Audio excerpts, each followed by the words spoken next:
Kemudian tadi kita sudah singgung antara bit dan qubit. Ya. Representasi datanya, kalau komputer konvensional kemarin menggunakan bit 1010. Gitu. Kalau komputer kuantum dia menggunakan qubit.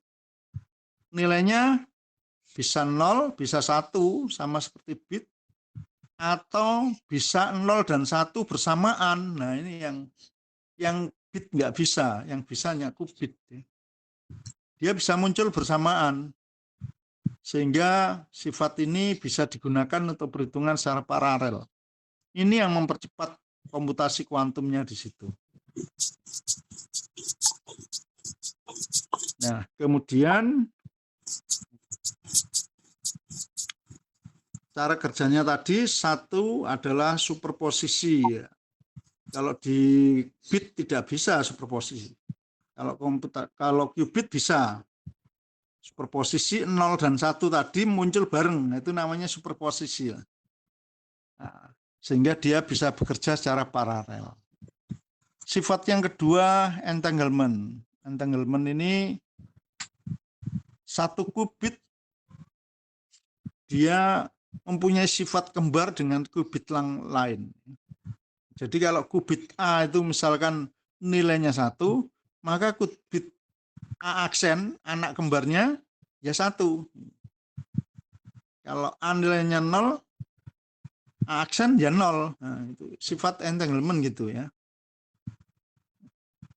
Kemudian dia juga berinterferensi untuk membentuk gelombang-gelombang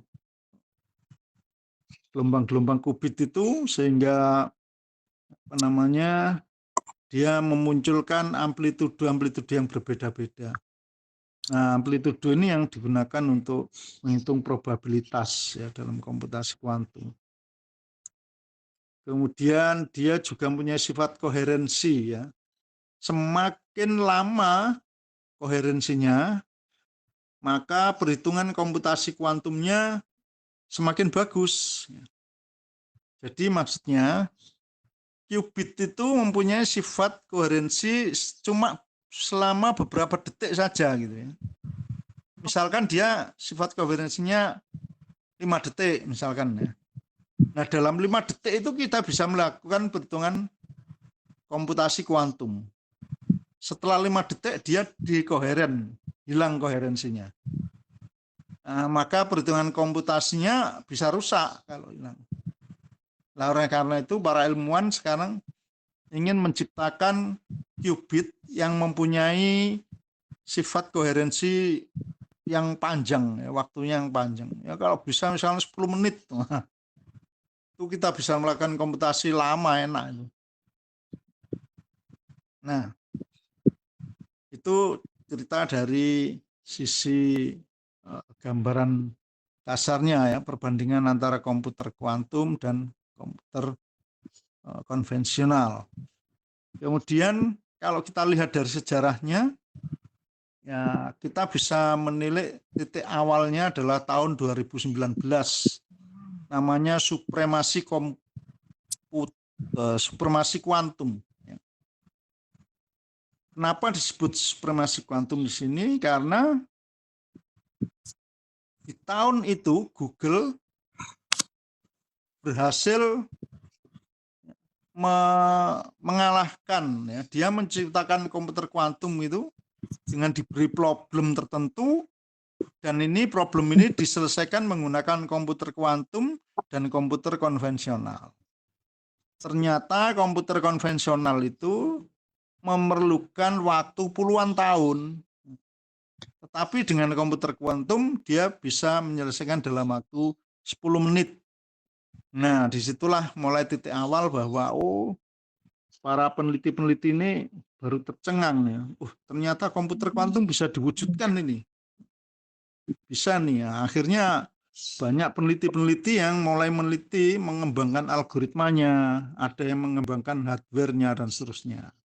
Nah, sampai sekarang ini, sampai zaman tahun 2025 ini, ya, ini para ilmuwan masih memberikan istilah NISQ ya, NISQ.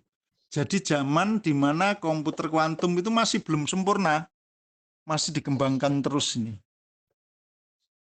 Belum sempurna, dikembangkan terus, termasuk algoritmanya dikembangkan, hardware-nya dikembangkan, supaya nanti 5 tahun depan itu bisa komputer kuantum bisa seperti laptop yang kita nikmati sekarang ini ya.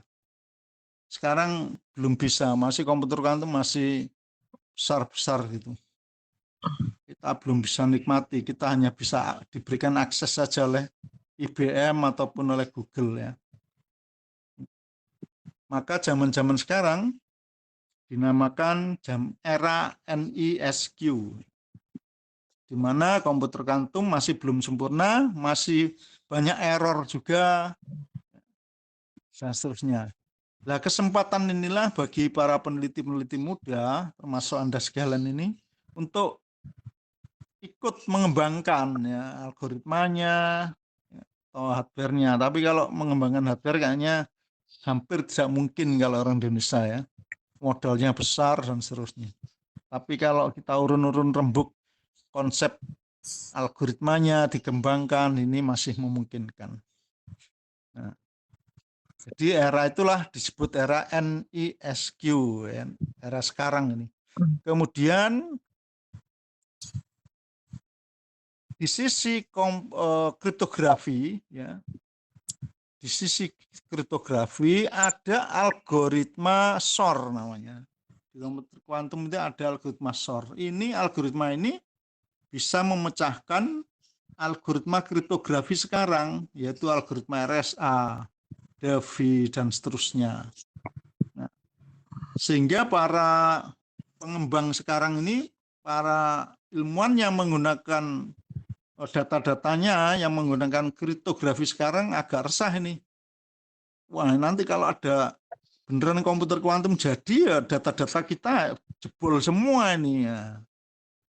Karena itu mulai sekarang dikembangkan ya, algoritma kriptografi kuantum. Jadi namanya post quantum kriptografi, PQC ya.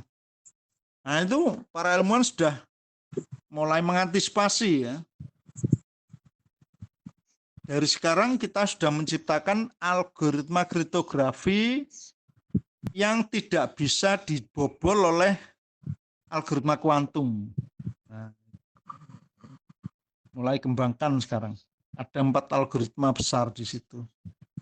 Nah, ini untuk mengantisipasi ke depan, begitu komputer kuantum ada dan sempurna, dia nggak bisa menjebol data-data, ya, karena data-datanya sudah diubah semua kriptografinya, enskripsinya sudah diubah menggunakan enskripsi sekarang yang anti kuantum. Nah, itulah sekelumit ya perkembangan komputer kuantum sampai ke depan. Ya, ke depan artinya kita bicara tentang kriptografi juga nanti. Nah, sampai sini ada pertanyaan, silakan. Kurang mengerti dalam maksud komputer kuantum itu di dalam rumus itu bagaimana ya Pak? Bisa Ya. dijelaskan lagi? Dan sejarahnya apa Pak? Tadi Bapak bilang ada peneliti yang sudah di apa ya? Yang sudah meneliti untuk bidang kuantum atau bidang apa ya? Komunikasi. Komputer. Oh iya Pak, komputer itu Bapak. Ya, jadi kalau sejarahnya ya memang agak lama ya, tahun 2000-an, bahkan tahun 90-an itu sudah mulai pencetusan apa namanya komputer kuantum itu. Asadul Mas'ud, Nur Asadul. Nah, saya tulis dulu ini. Nur Asadul. Ini baru muncul sekarang ini.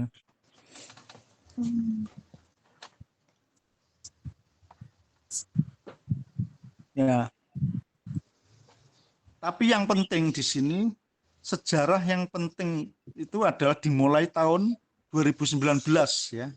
Namanya supremasi kuantum.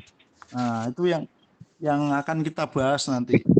Dari supremasi kuantum, terus era NISQ, sampai ke depan kita bahas tentang kriptografi kuantum.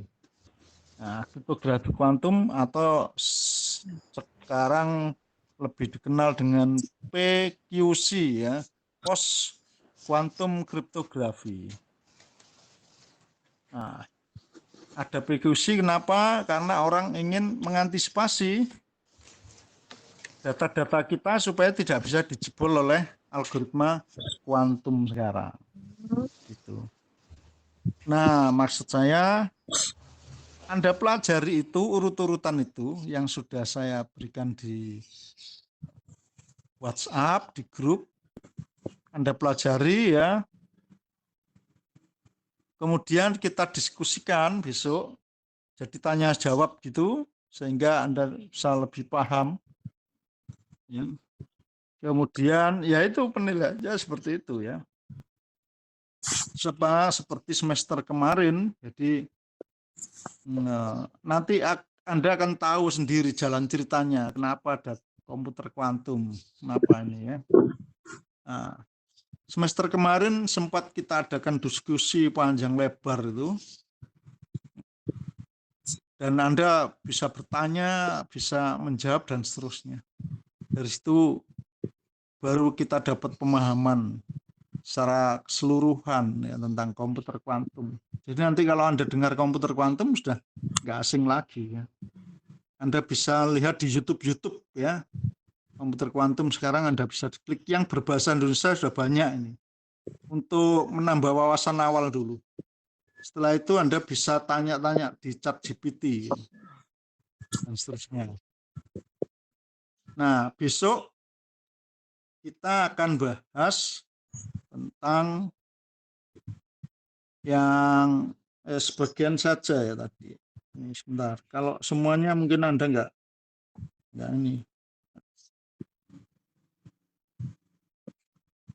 3 Anda pelajari, Anda cari di Google apa di YouTube apa di ChatGPT gitu ya.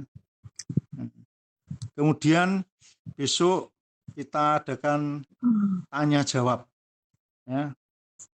Si A bertanya, si B menjawab dan seterusnya. Dasar penilaiannya dari situ ya. Saya kira ini siapa lagi nih?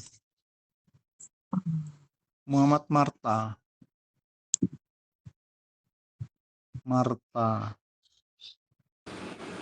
Ya, Pak. Ya.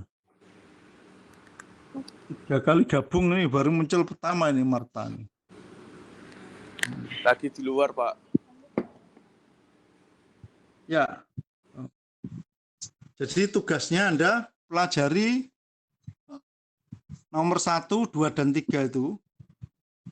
Pelajari itu, besok kita ada tanya jawab dan tidak boleh pakai catatan, nggak boleh bawa HP. Ya. Kita tanya jawab di kelas ya. So, mulai di kelas, mulainya 7:30 aja kita masuk. Oke, sampai gitu. Ada yang tanya, silakan. Nggak ada ya. Oke, sampai ketemu besok ya. Itu sudah jelas tugasnya untuk besok. Oke, kalau sudah jelas saya akhiri. Wassalamualaikum warahmatullahi wabarakatuh. Sampai ketemu besok. Waalaikumsalam warahmatullahi wabarakatuh. Terima Terima kasih Bapak. kasih, Pak. Dan saya